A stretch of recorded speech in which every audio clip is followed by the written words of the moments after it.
Bom dia, boa tarde, boa noite. Bem-vindos ao 20º podcast do canal Fla Georgia, Papo de Torcedor. Mais uma vez, você que está chegando aí agora, se torne membro do canal e dê o seu like. E você que já é membro, por favor, dê o seu like. É muito importante para a gente, junto ao YouTube, que você dê o seu like. Não só se inscreva, como dê o seu like. Bom, hoje nós vamos bater uma bola com dois assuntos.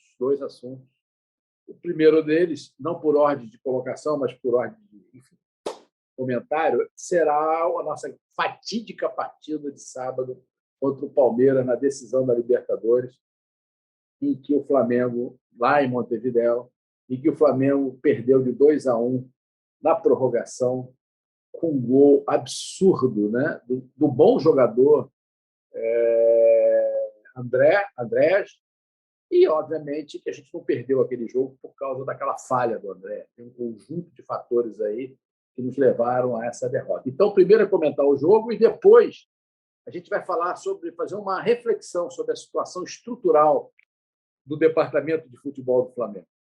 Eu ia começar falando dessa segunda parte, mas hoje um dos nossos debatedores, eu vou apresentá-los agora, precisa sair um pouco mais cedo, porque tem um compromisso. Então, nós vamos falar hoje com o André, Wagner vai estar com a gente, o Felipe da Itália, e o Felipe, então, começa, já que ele vai ter que sair um pouco mais cedo. Então, Felipe, a bola é contigo aí. Pode pegar um dos dois assuntos aí e aprofunda. Fala, Paulo. Fala, Wagner, André. Pessoal, tudo bem?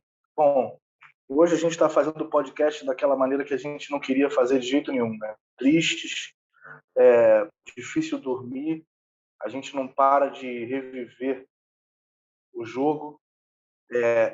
Para começar, assim, eu acho que essa derrota é a pior derrota da história do Flamengo. A Libertadores ganhou uma proporção muito grande, e essa derrota é muito doída, especialmente porque como a gente falou aqui na edição anterior do podcast, a gente sabe que o nosso time é muito melhor do que o deles.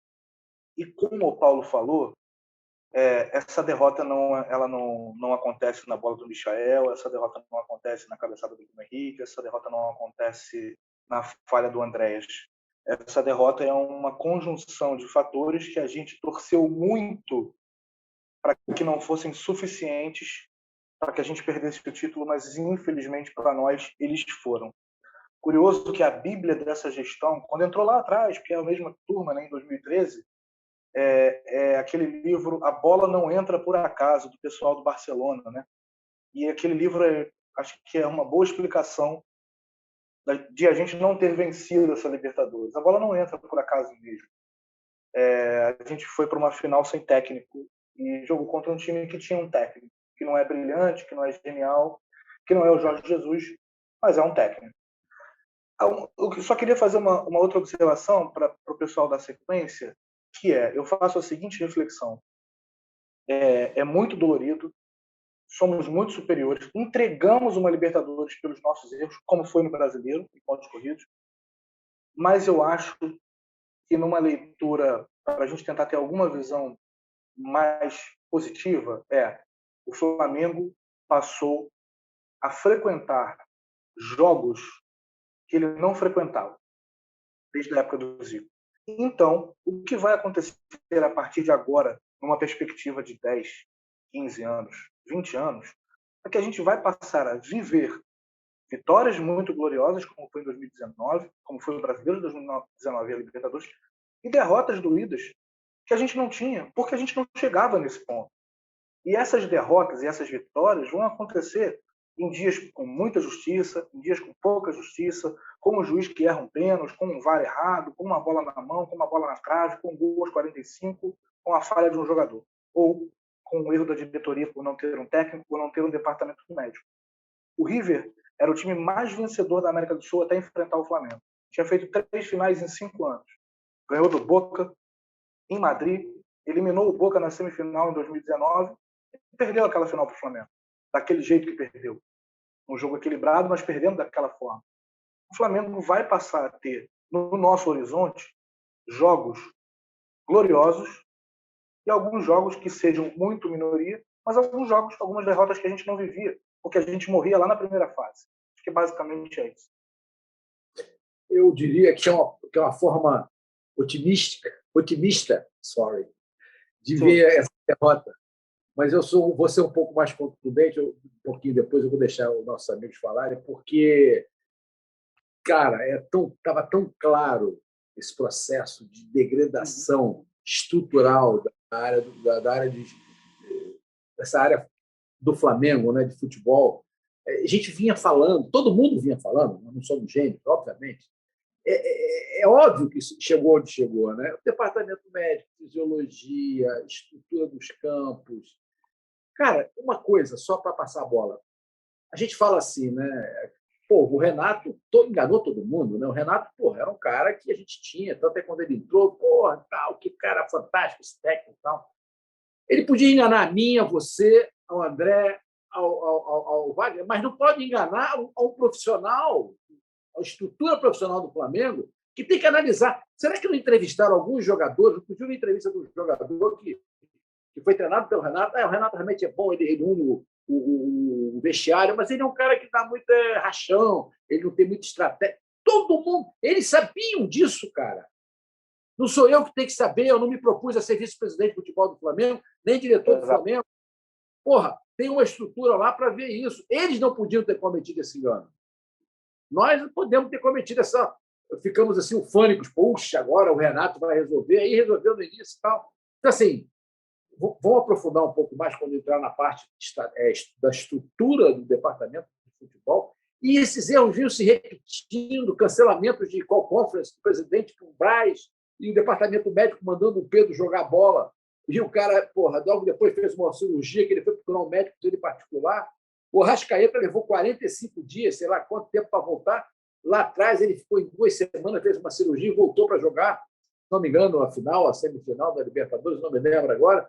Cara, está todo mundo vendo, o campo de futebol está horrível, o Maracanã está horrível, era um pasto, todo mundo fala, e nada era feito. Será que a diretoria estava confiando? Não, nós temos um plantel, vamos pagar bem em dia e o plantel maravilhoso, o resto vai funcionar. Pode mandar um médico para o Vasco, pode demitir todo mundo, pagar mais barato, fisiologia também não interessa. Sabe? É uma coisa muito séria, e esse presidente é candidato agora, fim de semana que vem, a eleição, e aí, cara, muita coisa tem que ser mudada. Mas, Wagner, fala aí você. Tudo bem, gente? Bom dia, boa tarde, boa noite para todos. É uma semana difícil, né, Paulo? Assim, a gente que vê o Flamengo e sofre é uma sensação de luto, né? Parece que a gente perdeu alguém muito próximo, né? Eu fico... não quero saber de mídias sociais, não ligo mais a TV, acho que vou ficar até o final do ano sem ver programa esportivo, mas eu também, ao mesmo tempo, né, estava falando aqui que eu acabei de dar uma caminhada aqui, às vezes eu fico, nesses momentos eu paro para pensar, né, se eu tivesse no lugar do presidente, o que eu faria, o que a gente pode fazer diferente, né? Eu acho que essa gestão perdeu uma oportunidade que talvez tenha surgido por acaso com a chegada do Jorge Jesus, de ter dado um salto de qualidade no departamento de futebol e, principalmente, ter se antecipado com relação aos nossos concorrentes. Porque o Jorge Jesus trouxe o profissionalismo, ele brigava com o gramado, ele conversava com o fisiologista, com o médico, trouxe a equipe dele, e aparentemente a gestão atual do Flamengo achou que tudo que aconteceu em 2019 tinha o dedo deles, o dedo mágico deles, e que não era o Jorge Jesus, esses caras que fizeram, que era tudo deles. Então, o Jorge Jesus sai, a gente traz o Domenech, traz o Rogério, traz o Renato, faz as mudanças que a gente quer fazer e talvez trouxeram aí uma arrogância para o lado deles, né? Então, eu espero que essa eleição que vai ter sábado agora, e eu voto e eu vou para o Rio, inclusive, para votar, e acho que o Landim é o único candidato possível, no meu entendimento de Flamengo. Tem um cara lá que eu gosto muito, que é o Ricardo, mas eu acho que ele não tem chance de ganhar, enfim, e que hajam aprendizados, né? Esse jogo, não só o jogo de sábado, foi o que o Felipe falou, a gente pode ficar aqui falando agora do jogo de sábado, da bola que o fulano errou, do gol perdido. Eu, particularmente, acho que o Palmeiras não fez uma grande partida. Eu vejo as pessoas aí enaltecendo o trabalho do Abel. Claro que ganhar 2 Libertadores é importante, mas o Flamengo teve espaço. Flamengo teve um segundo tempo muito bom, nós viramos a prorrogação com o Palmeiras abatido, a cara do Abel era muito ruim, o Flamengo estava fazendo alterações com o time mais rejuvenescido, né? Pô, você vê o Davidson mesmo, cara, a gente falou nele aqui, o Davidson é um jogador, de terceira linha ainda. Então, eu acho que o Landim vai ser eleito sábado, né? Não tenho a menor dúvida, vai ser eleito provavelmente com 80% dos votos. Eles trouxeram muita coisa boa no planejamento, na parte financeira, o Flamengo pensando grande, mas eu acho que precisa pensar na estrutura do departamento de futebol, de cima a baixo, um upgrade aí de profissionalização. Eu li um texto ontem, que eu acho que eu passei para vocês, que o cara falou um negócio que eu não tinha parado para pensar, né? Se eu fosse vice-presidente de futebol, eu ia ter uma vida muito agitada, porque eu acho que eu não tenho competência para isso, mas deve ser um fardo, um peso. E eu fico imaginando o cara que é vice-presidente de futebol e vereador, que é uma outra função que exige, cara, o cara lida com político, o cara lida com assessores, o cara está arriscado a tomar tiro, lida com prefeito, com coisas importantes. Você imagina um cidadão com as duas funções. É claro que ele não faz nenhuma das duas bem. É claro, não dá. Claro. Se eu fosse vice-presidente de futebol do Flamengo, eu acho que eu ia trabalhar 20 horas por dia e ia faltar tempo. Porque o número de pepino que dá, o número de coisas para resolver, e você acaba querendo fazer o melhor para o clube, né? Porque que é, inclusive, uma função não remunerada, vice-presidência de futebol. Agora, você imagina você equilibrar isso com a tua vida de vereador, com a tua vida de pai, marido, sei lá. Caralho, assim, não é impossível de equilibrar isso, né? Então, a gente sabe que isso não é culpa de quem está lá, de quem colocou ele lá, mas o Estatuto do Flamengo prevê esses vice-presidentes não remunerados. A gente tem que ter, se é para ter o vice-presidente de futebol, então que ele responsabilize. É quem? O Spindle, que era o CEO, é o executivo de futebol? Foi ele, então, que é pago para isso, que o Spindle é pago. É ele que deixou acontecer as mudanças, é ele que controla a empresa lá, Greenleaf, que cuida do gramado Maracanã, 1,5, o gramado do Ninho, e continua um lixo. As pessoas têm que ser responsabilizadas, as pessoas têm que ser cobradas, entendeu? Então, para finalizar aqui, gente, eu acho o seguinte, a gente sempre falou do Flamengo hegemônico, quando a gente olhar uma fotografia de 2019 a 2028, sei lá, 10 anos, a gente vai ter alguns reveses, né? A gente vai perder algumas finais, a gente vai perder alguns títulos como esse do Atlético, que tem uma série de coincidências, mas tem uma culpa nossa muito grande, né?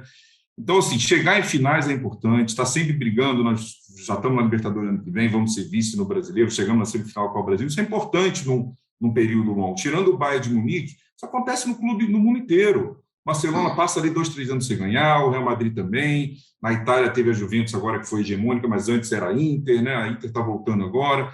Então, eu acho que a gente tem um aprendizado para saber que o Flamengo se profissionalizou, que está muito acima dos outros clubes, tem um faturamento muito bom, mas no que diz respeito à gestão do futebol, a gente tem que dar 1 ou 2 passos acima de profissionalização. André, bota a tua bola aí que eu fico aqui. Esse ponto dele foi muito importante. Mas diga lá, André. Olá a todos, olá amigos, bom dia, boa tarde, boa noite a todos. Realmente, a pior sensação é essa que dava, né? Porque, bom, eu pontuei algumas coisas aqui para falar, e aí eu fiquei pensando muito, assim que terminou o jogo, eu desliguei a televisão e não liguei mais até hoje. Até alguém me perguntou, você está vendo Fantástico? Eu falei, você está doido? Não vou ver Fantástico de jeito nenhum. E aí eu fiquei pensando muito, lógico, até porque eu só fui dormir 6h40 da manhã. Fiquei pensando muito, né? Então, assim, primeiro de tudo, quando a gente vê o jogo, todo mundo, inclusive nós, né? Se fosse o Abel, né, a gente teria feito o que ele fez, né? A gente viu o Flamengo perder pronto para Cuiabá do jeito que foi, criando um ferrolho. Viu o Flamengo perder ponto para Chapecoense, viu o Flamengo perder ponto para vários times pequenos, né?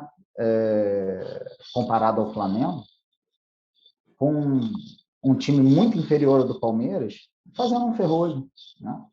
E aí era lógico que o Abel ia fazer isso, até porque ele pode ser um bobalhão, um cara, né, que a gente não tem, de repente, não parece ser simpático, mas o cara é inteligente, o cara é um estudioso, né?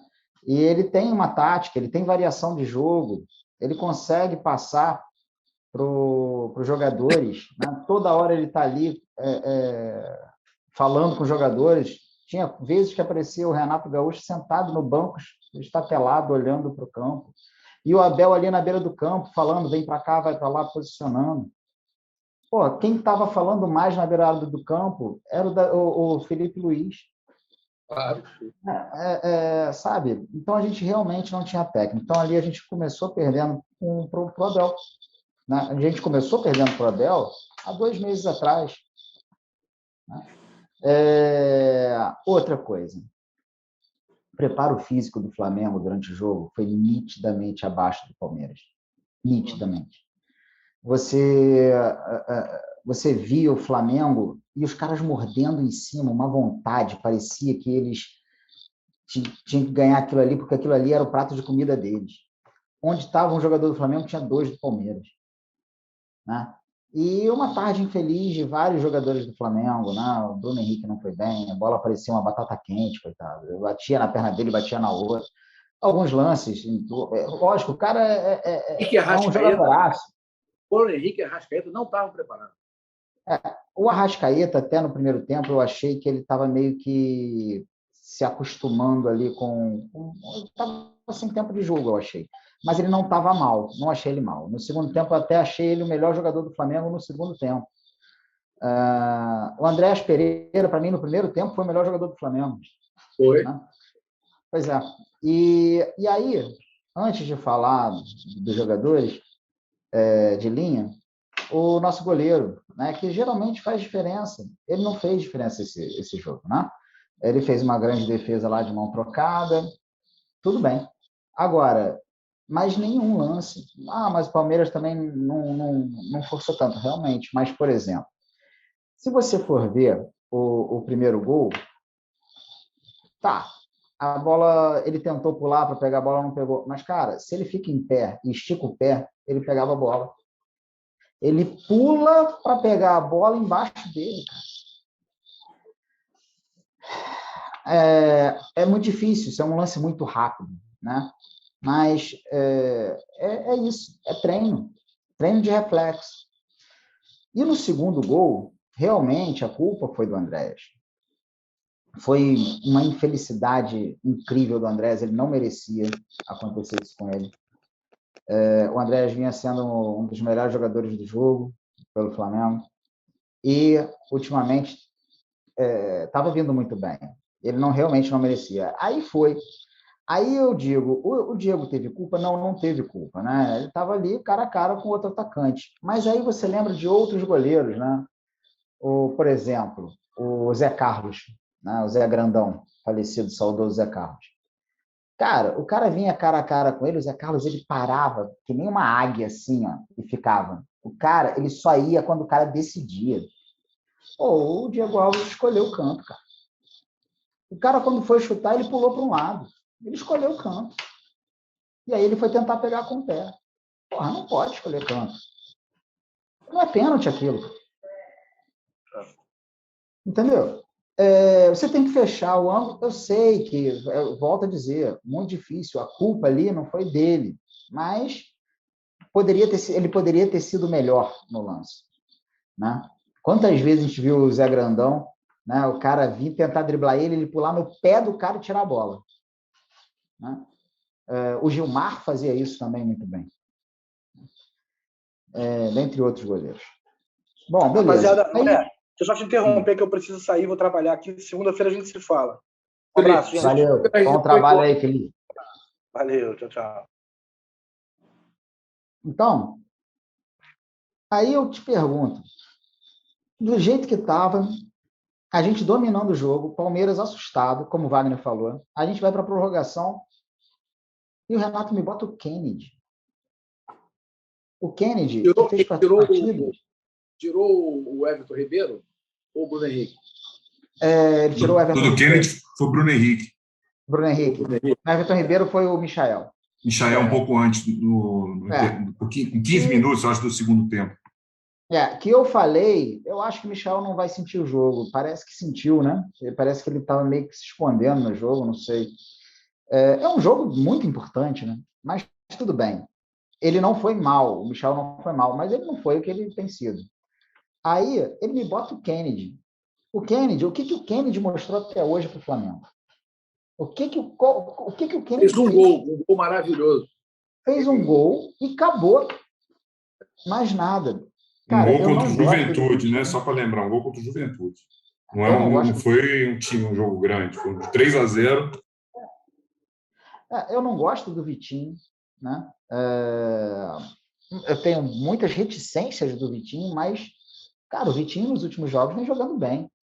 E, tinha acabado de fazer 2 gols contra o Grêmio. Era o cara para se botar. Por isso ele foi punido. Pois é. E aí, detalhe, né? Se ele fez 2 gols, entre aspas, tiraram ele para poupar ele para a Libertadores. Aí tira contra o Grêmio e bota ele faltando 10 minutos da prorrogação.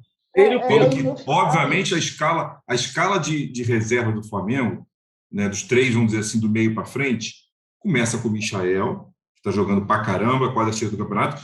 O Pedro, porque é um cracaço de bola, está voltando de contusão, mas é um cara que tem jogada aérea e tal. E o terceiro cara é o Vitinho, cara. Não tinha por que inventar o Kennedy ali.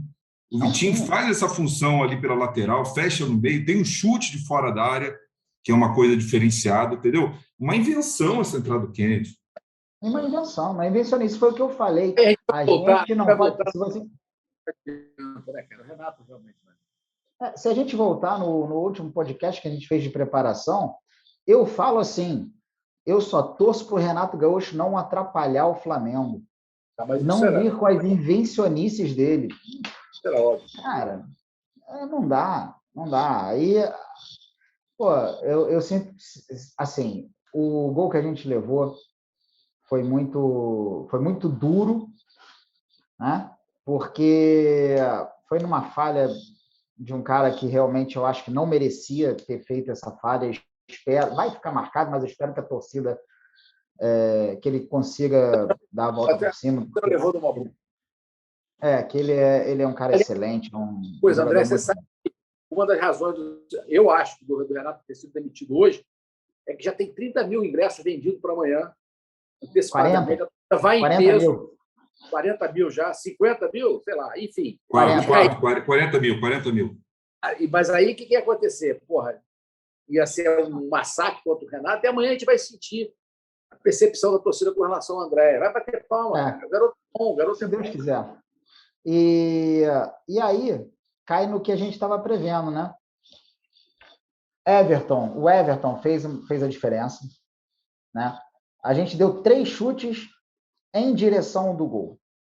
2 defesas do Everton, uma contra o Davi Luiz, outra do Arrascaeta, e o gol do Gabigol. O resto, a gente teve 16 chutes no jogo, só 3 em direção ao gol. Cara, isso vai muito também do preparo físico, porque você chegar ali inteiro, né? E a gente tem um preparador físico que veio do Petrolina. Você me desculpa, o cara não tem culpa de estar ali. O culpado é de quem botou, entendeu? Se eu sou um cara do Petrolina e me convido para o Flamengo, eu vou correndo, entendeu? Até querendo menos. O cara pode até ser bom, mas para chegar no Flamengo ele tem que ter provado ser bom. Essa reformulação que a gente vai conversar, a gente não pode mais fazer nenhuma aposta. Se tiver que pagar, tem que pagar. Se você tivesse uma empresa, você contrataria um qualquer se você não sabe. Você não sabe. Mas André, para a tua pergunta, deixa eu te falar uma coisa. Já falamos em alguns podcasts anteriores o seguinte: estrutura financeira de um time de futebol que não paga salário, não paga imposto, não paga isso, não paga aquilo, é ruim, é péssimo. Uma estrutura financeira que se gaba de ter 1 bilhão de faturamento, ser 100 milhões na caixa, etc., também é ruim. Aquilo não é banco. O objetivo do Flamengo é ter um bom time, um bom plantel, uma boa estrutura. Tem que saber investir o dinheiro, cara. Esse é o primeiro ponto. Segundo ponto, eu acho que o Flamengo veio numa soberba tudo que conquistou em 2019, aí dava uma cagada aqui na parte médica, não, isso vai melhorar. Aí dava um problema ali no seu, não, isso vai melhorar, isso vai melhorar. E para finalizar, não, mais um dado para a gente discutir aí é o seguinte: eu sou absolutamente contra esse conselhinho de futebol. Porra, tu já viu numa empresa o diretor de financeiro dizer para o diretor da fábrica que ele tem que comprar uma matéria-prima diferente? Ou o diretor da fábrica dizer para o cara de marketing que ele tem que fazer uma promoção diferente? Cada um na sua área sendo cobrado por sua competência. E o que está acontecendo com o Flamengo é aí não, que o BAP tem uma influência, o Spinel é o representante dele no departamento de futebol, não tem preparo, mas ele está ali para dizer para o BAP, porra, bota o BAP de vice-presidente financeiro, cara, e cobra dele, porque eu acho que realmente tem que fazer uma reestruturação. Eu concordo com o Wagner. Mas sabe o que é isso, Paulo? Isso é vaidade, porque o cara quer dar o pitaco dele. É vaidade. Não, está montando uma estrutura profissional? Para com Exatamente. isso. Eu concordo plenamente com você. É bom.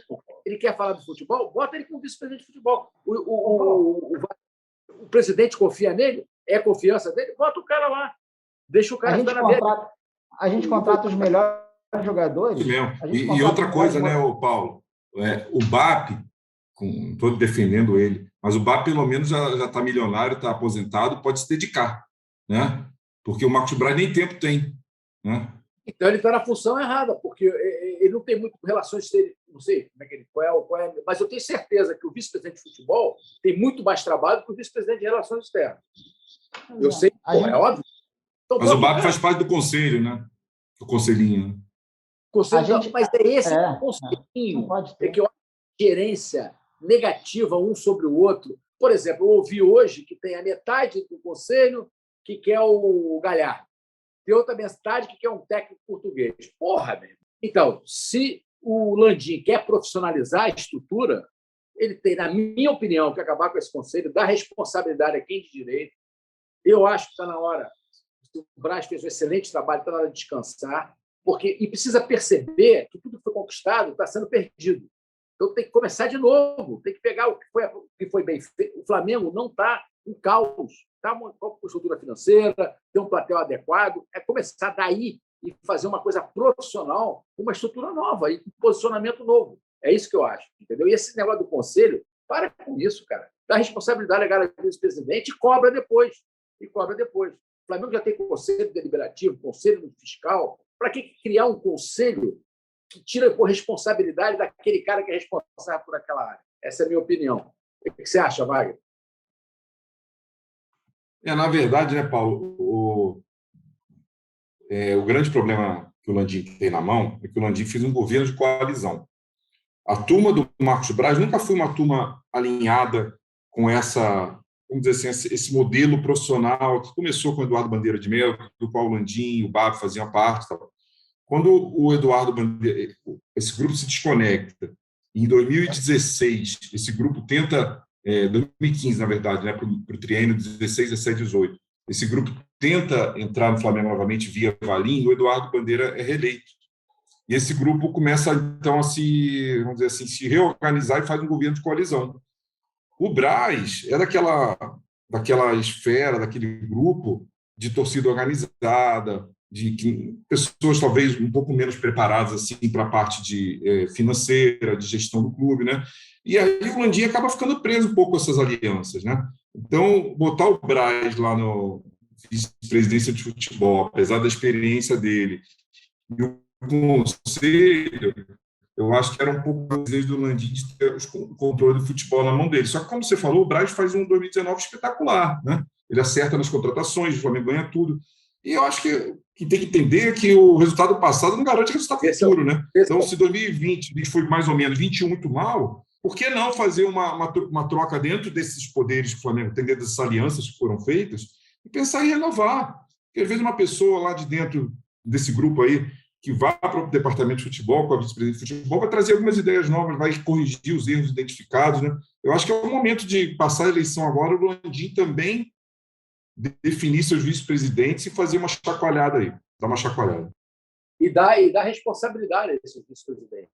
E o primeiro, agora, detalhe é o seguinte, já na semana que vem tem que começar o grande grande trabalho de buscar um técnico. E aí fala para o cara da área financeira, meu irmãozinho, a gente perdeu uma fortuna agora porque não fomos campeão da Libertadores, perdemos uma fortuna porque não fomos para a final e nem fomos campeão da Copa do Brasil, e perdemos uma fortuna porque não fomos campeão do Brasileiro. Soma essa merda toda aí e vê quanto é que a gente pode fazer agora, para o ano que vem, ter isso tudo com um técnico, um T maiúsculo. Chega de experiência, entendeu? Isso, mas tem que se começar agora. Além da reestruturação, paralelamente a isso, tem que buscar um técnico novo, porque o cara tem que começar a trabalhar quando? Em janeiro. Vai ter férias agora, né? Não é isso? Tem férias em dezembro. Em janeiro começa a pré-temporada e aí já tem que ter um técnico já pronto. O que vai ser o sub-20, sei lá, o que vai fazer o Campeonato Carioca no início? Mas, cara, o cara já tem que estar ali, sentir o cheiro do Flamengo, o que funciona, como não funciona. Isso é que eu acho. E outra coisa, né, Paulo? Outra coisa, vamos. O Palmeiras, quando contratou o Abel, eu não estou aqui dizendo se o Abel é bom ou ruim, não. Mas o Palmeiras ficou quase um mês sem técnico. Então, assim, a gente tem esse tempo agora, até o final do Brasileiro, a gente tem as férias. Se tiver que sacrificar o início do campeonato estadual, sacrifica, mas acerta no treinador, entendeu? Tenta, por exemplo, a Champions League, daqui a, acho que 2 semanas, a gente vai saber se os Jorge Jesus o Benfica se classificaram ou não. Ué, vamos ter que conversar com ele. Ué. Qual é a chance de sair em junho? Tem jeito, não tem? Quanto custa, quanto não custa? Pega lá outros treinadores que podem ficar disponíveis aí nessa entre-safra aí do final do ano. Agora tem que acertar. Não dá para... essa expectativa. Eu fiquei até feliz que o Flamengo hoje disse que o Maurício vai ser o técnico até o final do Brasileiro. O Flamengo botou essa nota. Porque não adianta achar que vai ter técnico para terça-feira contra o Ceará, ou sexta-feira contra o Sport, ou segunda-feira contra o Santos. Já era, o campeonato está perdido. A gente já tem vaga garantida na fase de grupos da Libertadores, né? Agora tem que acertar, dar o tiro certo. E outra, vamos fazer igual o Atlético Paranaense faz. Vamos jogar o estadual para botar os garotos para rodar. Se tiver que botar o time um jogo ou outro, porque esse time vai começar a jogar Libertadores lá para final de fevereiro, março, acho que início de março, vai começar a fase de grupos da Libertadores, você bota contra o Vasco, você bota contra o Fluminense. A gente já tem feito, né? Esse ano... a gente fez isso no primeiro turno, no segundo turno, os jogadores jogaram praticamente a maioria dos jogos, o time titular. Eu arriscaria, a gente, nessa brincadeira, a gente revelou o Muniz e a gente vendeu o Muniz por uma grana boa. Nessa brincadeira, o João Gomes, que já vinha aparecendo no ano passado, mas esse ano fez um ótimo campeonato estadual, né? A gente revela nomes, o Fluminense faz isso toda semana, no Brasileiro. Por que a gente não pode usar o Carioca para botar essa garotada para jogar? Esses meninos aí do sub-17, sub-20, entendeu? Então, o Flamengo tem que fazer o planejamento agora, passa a eleição do sábado agora, o técnico, se tiver que virar o ano sem técnico, não tem problema, mas tem que ser tiro certeiro. Ele voltou com os titulares antes do planejamento no Carioca, porque tinha uma regra no estatuto que foi votado, do Carioca, que foi votado também pelo representante do Flamengo, né? Que para você conseguir a premiação completa, você teria que ter tantos jogos com o time titular, né? Então, foi por isso que os titulares voltaram antes. Mas, quanto a essa reformulação de técnico, eu pesquisei bastante e tenho escutado várias coisas.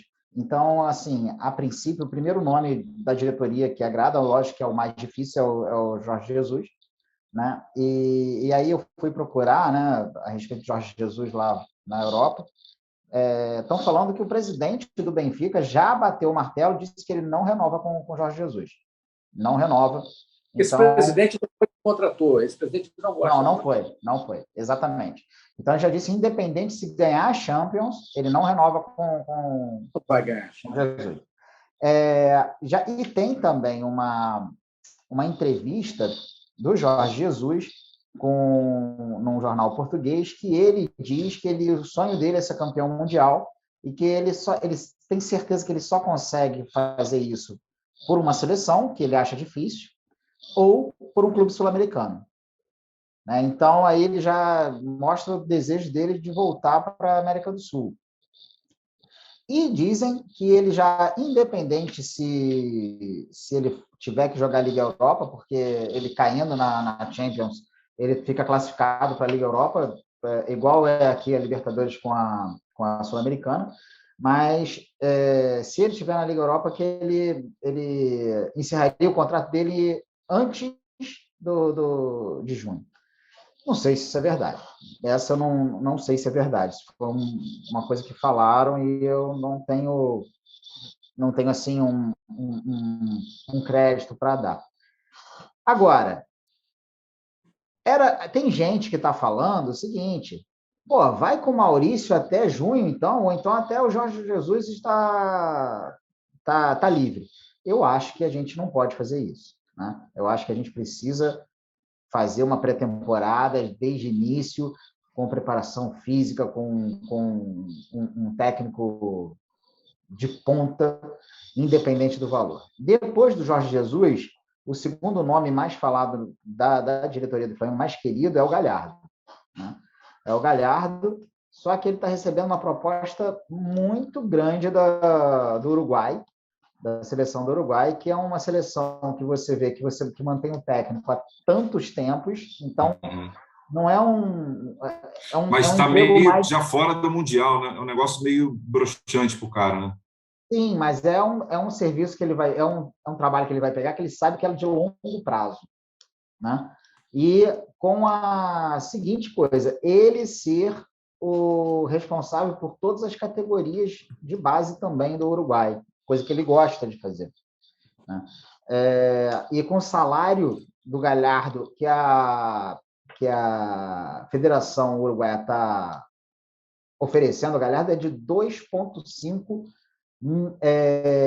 milhões de dólares por mês do Galhardo. Foi o que eu peguei hoje. Eu saí procurando. De reais. Porra, de reais? Isso, não, de reais. É 500 mil dólares. Desculpa. 500 mil dólares. 500 mil dólares. Daria 2,5 milhões de reais por mês. Quer dizer, e só para ele. Tá? E ele exige a comissão técnica toda com ele. Então, a comissão técnica geraria aí numa base de 3,5 milhões total, né, para o Flamengo por mês. É uma grana pesada. E aí, depois do Galhardo, viriam em terceiro lugar, no mesmo patamar, o André Vilas-Boas e o Carvalhal. Né? Essas seriam as Carvalhal parece que é um pouco mais barato. Desses aí, o Carvalhal ele é muito mais barato. Ele está no Braga, tem um papo de 100 mil euros de salário mensal hoje. Então, assim, seria padrão para o Renato ganhar. Mais barato que o Renato? Muito mais barato. E o Vilas Boas, eu acho também muito difícil, porque é um cara que ganha, que exige muito, e ele já recusou outros clubes que não quiseram pagar o que ele pediu e ele ficou sem clube, preferiu ficar sem clube. O lateral, estava ouvindo uma reportagem sobre ele jogou como lateral direito e disse que já tem dinheiro suficiente para viver a vida dele. Está 1 ano sem treinar um time, né? E falou que só aceita com o valor que ele estabeleceu.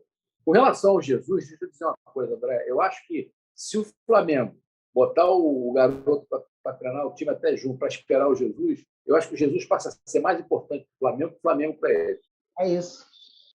De jeito nenhum, cara. Que é isso, porra? Ele não largou o Flamengo para ir para o Benfica? O Benfica ficou esperando ele? Não, porra, foi embora. Eu vi aqui, o Benfica joga no dia 8 de dezembro, então na próxima quarta-feira ou quarta-feira, o jogo com o Dinamo, né? O Benfica deve vencer, o Dinamo está eliminado, mas o Benfica depende se o Benfica vencer e o Barcelona perder para o Bayern, que é líder do grupo, o Benfica passa. Mas o Bayern já é líder do grupo, já está classificado em primeiro. Então, pode ser que o Barcelona consiga dar uma beliscada ali, o Bayern talvez vá poupar, já tem 15 pontos em 5 jogos. E aí, eu acho que o clima para o Jorge Jesus do Benfica fica insustentável, porque no primeiro ano ele caiu na pré-Champions, né, foi eliminado lá para o time, se não me engano, da Grécia. E no segundo ano, ele, mesmo caindo no grupo da morte, com Barcelona e Bayern, né, é uma frustração você não passar da fase de grupos, né? Ir para a Europa League já não era o suficiente, pela uma expectativa de que fizeram um trabalho com eles 2 anos, né? Ele vai estar completando aí quase 2 anos em junho. E tem esse ponto que o Paulo falou. 2 anos. O presidente que levou ele foi tirado do cargo lá por questão de problema de corrupção, sei lá, e o novo diz que não se dá muito bem com ele. Então, assim, eu acho que o Jorge Jesus caindo quarta-feira agora, dia 8, eu acho que o Flamengo pode ter uma conversa com ele mais estruturada, falar, ô, Britão, como é que é? Porque ele também já não está mais na ponta do Campeonato Português, que ele estava no início, né? Acho que já caiu para terceiro.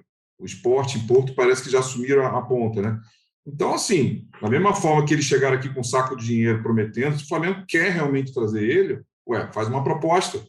A gente está falando aí, só nessa perda da Libertadores e renda do Mundial, está falando de mais de 100 milhões de reais de receita. Fora a Copa do Brasil, fora o Brasileirão. Isso. Aí vamos botar 100 milhões. Porra, a gente está falando do orçamento do Flamengo mais de 1 bi. Vamos pegar 2%, 3% disso, 30 milhões de reais. Será que não vale a pena pagar 3% do orçamento para ter o comandante do carro-chefe, que é o futebol? Será que a gente está exagerando? Por mês? Não, estou falando no ano, né? A gente tem um orçamento de 1 bi. 3% disso, estamos falando de 30 milhões de reais. Um ano?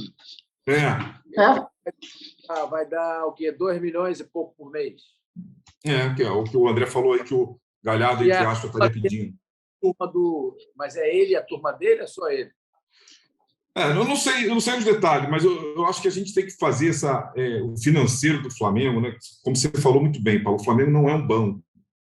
As finanças do Flamengo não pode ser tratada como fim, tem que ser tratada como meio para a gente chegar nos resultados esportivos. Da mesma forma que a torcida do Flamengo não pode ser tratada como fim. O Flamengo ganhou X de bilheteria. O Flamengo ganhou X de bilheteria, mas tinha uma atmosfera que trouxe resultado para dentro do campo, né? A gente conseguiu encher os estádios e foi o 12º jogador. Cara, vamos fazer rapidamente aqui, nós três. Vamos juntar o salário do Rodinei, do Diego, do Bruno Viana, vamos botar o René nessa jogada e vamos pegar o que o Flamengo deve pagar para o Kennedy. Se juntar o salário desses 5, cara, você traz um técnico de ponta, entendeu? Um técnico de ponta faz o garoto ruim jogar bem, o mediano jogar muito bem e o craque jogar muito mais do que joga na carreira, acima da média do que ele jogou na carreira. Então, o técnico de ponta faz o resultado esportivo aparecer e as receitas vêm junto, cara. O Flamengo não pode limitar, eu até entendo você limitar a contratação, por exemplo, o caso do Rafinha. O caso do Rafinha é um caso que eu juro que eu entendo. O cara vai embora de uma hora para outra, quando volta, o Flamengo teve que se virar com o Isla, aí ele chega aqui pedindo luvas e o Flamengo tem que se virar e contratar. Ele levou luvas e pediu de novo. Aí tem que ter limite. Agora, o treinador, o cérebro, o cara que comanda o nosso principal, o nosso negócio fim, que é o futebol, que é o nosso principal fonte de renda, de receita, de paixão, tudo. Então, assim, senta com o financeiro agora, bonitão, vamos lá, a gente precisa de um técnico de ponta, vamos revisar esse orçamento aqui, porque a gente não pode mais ficar vivendo de treinador quebra-galho, entendeu? Cara, o Vitinho ganha 1 milhão. É isso aí, isso que eu ia falar. Vitinho ganha 1 milhão, o Kennedy ganha 600 mil, o Diego ganha 800 mil, o Bruno Viana ganha 400 mil. Já são 2 milhões e 800. Bota aí o René, Léo Pereira, mais um aí, a gente chega a 4 milhões. Fácil, assim, ó. Só que o Léo Pereira... mais o Renato, né? Que não ganha pouco. Eu acho que o Renato era 800 mil. Mas o Léo Pereira tem o patrimônio investido nele, né? Como tem no Michael. Tem. Mas o Paulo, de novo, né? Não é o Léo Pereira ou o Renato, é a soma disso. E o Flamengo está perdendo uma chance de revelar bons valores. Olha o que o Fluminense faz. O Fluminense bota os garotos no fogo. Eu não estou falando do Flamengo fazer isso, não. Mas, porra, a gente tem que dar algumas oportunidades. Vou dar um exemplo do Isla aqui, cara. Eu acho que tinha que ir com o Isla para a final. Por que tinha que ir com o Isla para a final? Porque ele não treinou o Mateuzinho nesses tempos aí. Mas algum de nós aqui duvida se o Mateuzinho tivesse jogado no mês de outubro, em novembro, como titular, o Mateuzinho estava pronto. Tem hora que você tem que girar essa chave. O Diego é um cara que eu respeito, mas já deu. Deixa o André, que é um menino novo, que diga-se passagem, não deve ser crucificado. Eu não falei do André, eu queria falar. Thiago Maia, o João Gomes é um menino excelente, que pode ter mais oportunidade. Não levou o João Gomes e não levou o Ramon. esquerdo. O Ramon. Ramon não levou o Ramon, botou o René, cara. Ele sabe que a torcida odeia o René, ele bota o Ramon. Vamos até ser justos, né? O Ramon ele até foi bem na defesa. É um cara que, né, tem dificuldades, às vezes, de pensar uma melhor jogada, mas o Ramon está muito acima dele. Mas muito acima. Com poucas chances, né? Se o Ramon tivesse tido a rodagem que o René teve esse ano de 2021, o Ramon já estava no outro nível, como aconteceu com o Mateuzinho, cara. O Mateuzinho, pelas convocações do Isla, o Mateuzinho precisou jogar. Cara, o Mateuzinho, hoje a gente não sente falta do Isla quando o Mateuzinho está em campo. Mas por que acontece isso? Porque joga. É igual o Fluminense faz, cara. Os garotos jogam, entendeu? Aí você vê, a gente tem que dar chance para o Kennedy, a gente tem que dar chance para o Diego, que eu, de novo, respeito muito o Diego, mas ele teve uma temporada de 21 muito abaixo. Faz uma despedida com todos os méritos, todos os agradecimentos. Entendeu? O cara vai jogar na MLS, o cara talvez o Rogério Ceni quer ele no São Paulo. Bota essa geração de 85 para jogar o Carioca e faz a despedida no Carioca. Eu acho que o Felipe Luiz tem lenha para queimar ainda, mas é uma discussão. Ok, meus amigos. Acho que a gente avançou bastante no nosso podcast. Foi um podcast não foi alegre, não podia ser, né? E agradecer a torcida do Flamengo, que amanhã está indo em peso, depois de tudo que aconteceu, assistir o jogo. E talvez eu vá na segunda-feira contra o Santos, no Maracanã, que eu não vou lá há muito tempo. Entendeu? Eu vou levar meu outro, ele é flamenguista. O Thiago vai estar aí, né? Então, ele tá me chamando para assistir. Quero ver como é que vai ser. Aí eu falei para ele, vamos esperar amanhã, cara. Vamos esperar amanhã o Flamengo jogar, dependendo da performance, aí a gente vai na segunda-feira. E vamos esperar que o nosso presidente aí, reeleito, consiga entender as necessidades de reestruturação, consiga ter um pouco menos de ego e perceber que muita coisa errada aconteceu, que precisa melhorar, estruturar. E, se Deus quiser, o ano que vem, não é terra arrasada, o Flamengo tem um plantel ótimo. É só questão de ajustar e ajustar pesado, que precisa ajustar pesado. O ano que vem a gente chega lá. Ok? Então, meus amigos, uma vez Flamengo, sempre Flamengo. Sempre Flamengo.